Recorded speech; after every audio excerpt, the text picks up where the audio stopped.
bachelor party badness, why you don't get health procedures in a hotel room, and whatever you do, don't pull it out. Today, we're back at it breaking down all of the hair-raising medical scenes and insane ways people supposedly kick the bucket in 1,000 Ways to Die. Here to help me react is my wife, Jen. Thank you to the Paired app for sponsoring today's video. Let's dive right in. Moonshine? Bill and Lonnie are brothers and partners in a moonshine operation. We always worry about moonshine because they're trying to make ethanol, but you can accidentally make methanol. The only chemical difference between the two is one carbon. It's an antifreeze, methanol. Right, and it can make you go blind. You know what the antidote is? Antidote. Ethanol. Because you're adding a carbon back in. Yeah, you're like displacing it. I'm gonna make you into a man like a bullfighter. Bullfighter. Oh, Oh, no.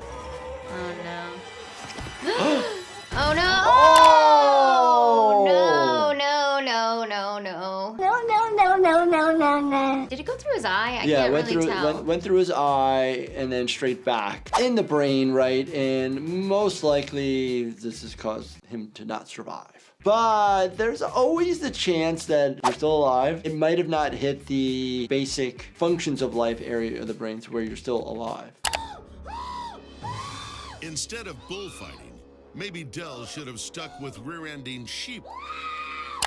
Wait, what? Why What? is he rear-ending that? What?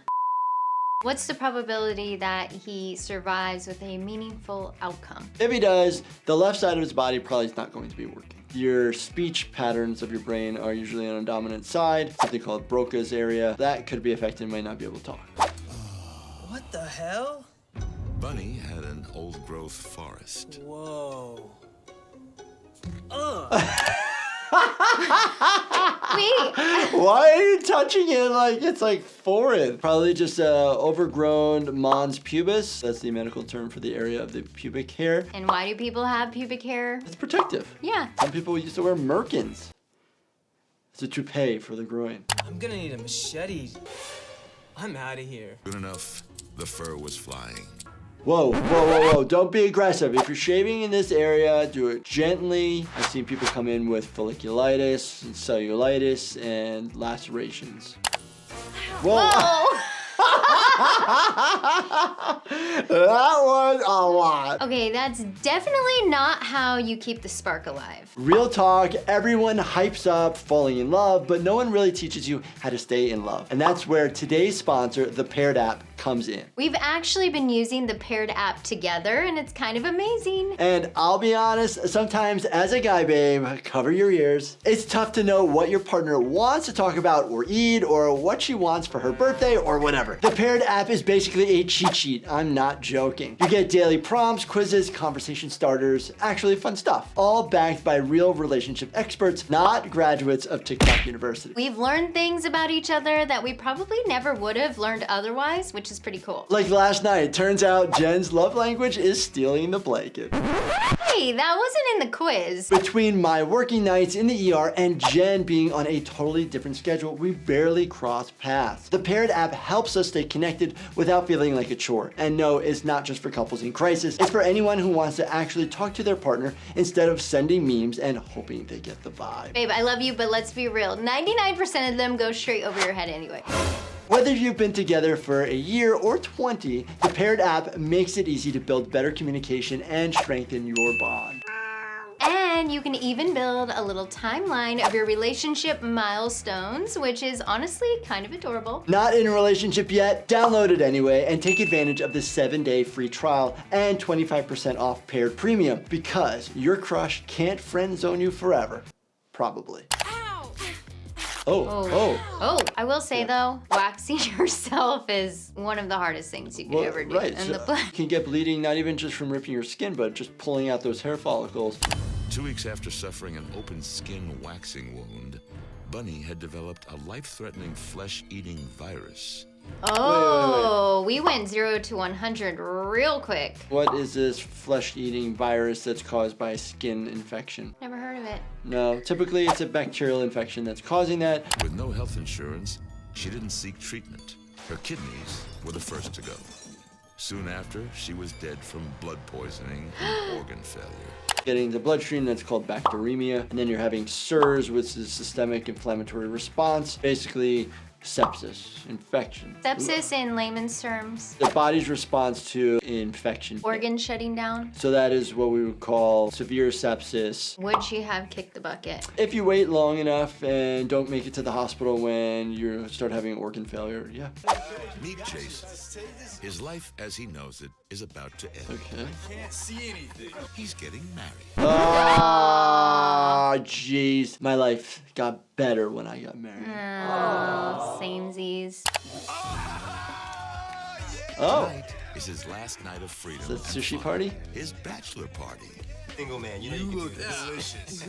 First thing on Allergic the menu, reaction. dinner. Who out there has a sushi allergy? I do. But it's so good. Jason!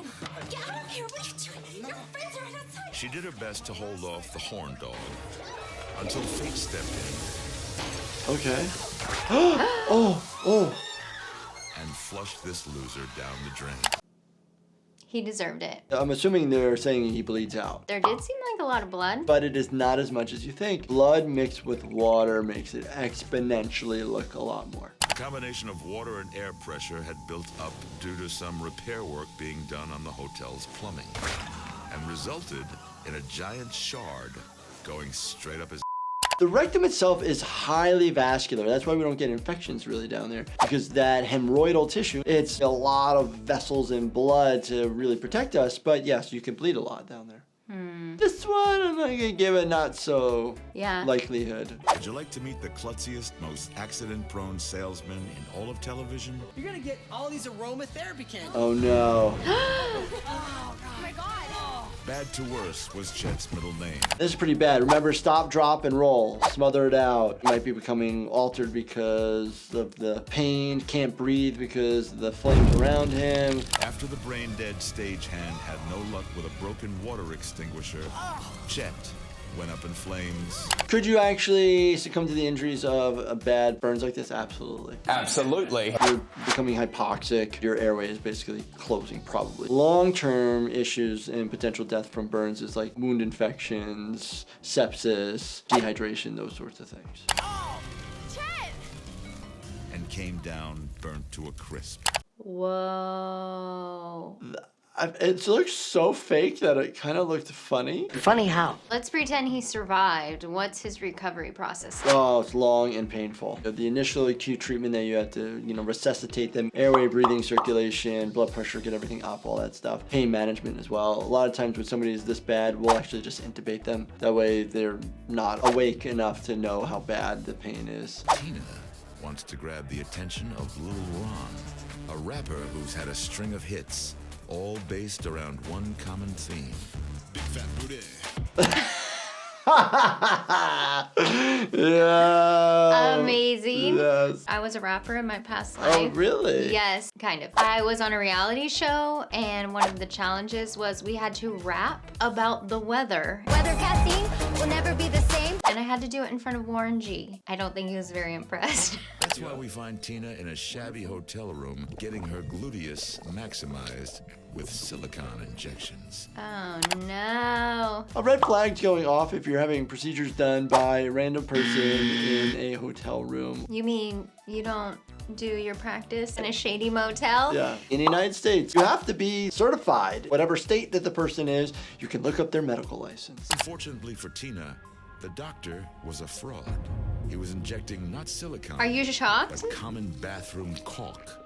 Oh my gosh. And this happens. This does happen. You get caulk in the body. C-A-U-L-K. Caulk. Yeah. Caulk.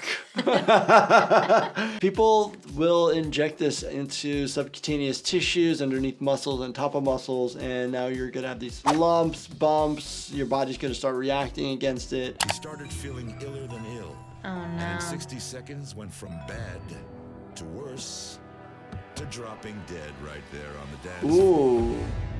I wouldn't be dancing right after a procedure like this. Let your body relax and recover. Yeah. Turns out, Pulmonary embolism? the quack accidentally injected some of the caulk directly into her bloodstream. Oh The lumpy no. paste formed an embolism, which blocked her pulmonary artery, causing respiratory failure and heart attack. Wow. This material getting into bloodstream, it gets into your vein to the heart. Pulmonary vessels get blocked. Without blood flow to exchange the gases, you're gonna drop dead pretty fast. Another episode of 1,000 Ways to Die. We've definitely done our fair share. There's a whole list. You could check it out. This is number 21, so there's 20 others that you can binge watch. Yeah, so definitely check out this playlist right here. Binge watch everything. Yes. And as always, please make sure you subscribe, turn on your bell notifications, and hit that like button for us. Thank you so much for watching. And stay healthy, my friends.